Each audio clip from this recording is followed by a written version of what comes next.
Ftit ġimgħat qabel il-preżentazzjoni tal-budget tas-sena d-dieħla, il-Ministru għall-Finanzi Clyde Caruana ħabbar li mingħajr il-bżonn ta' dħul jew żidiet fit-taxxi, is-sena l-oħra il-Gvern daħħal 500 miljun euro aktar.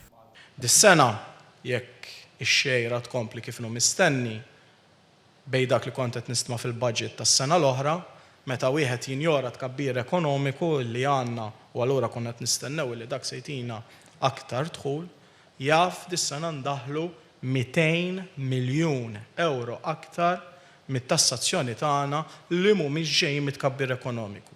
Imma ġejjin mill-fatt illi il-Malta Tax and Customs Administration qed tara illi dak illi huwa ta' ċesri ħansejħulu hekk jiġi mħallas lil ċesri. Il-Ministru Caruana qal li mingħajr daq ta' trombi, il-Gvern qiegħed jara li dak li għandu jitħallas aktar fil-ħin waqt li l-pendenzi mad-Dipartiment tat-Taxxa qegħdin jonqsu bil-kbir.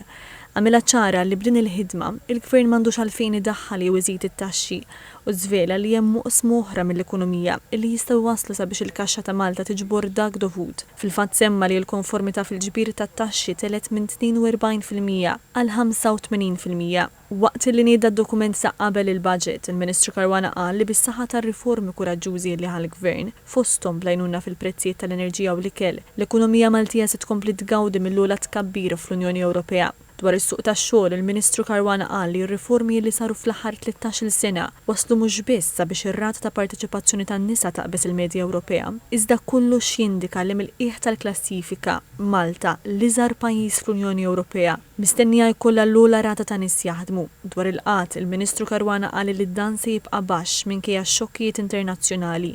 Il-Ministru tal-Finanzi qal li l-Gvern se jibqa' jżomm kontroll fuq in-nefqa rikorrenti u kapitali bilan li jilħaq il-miri fiskali tiegħu. Qal li waqt li n-nefqa żdiedet bi kwart ta' miljun, id-dħul żdied bid-doppju u bekk id-deficit mistenni jkompli jonqos.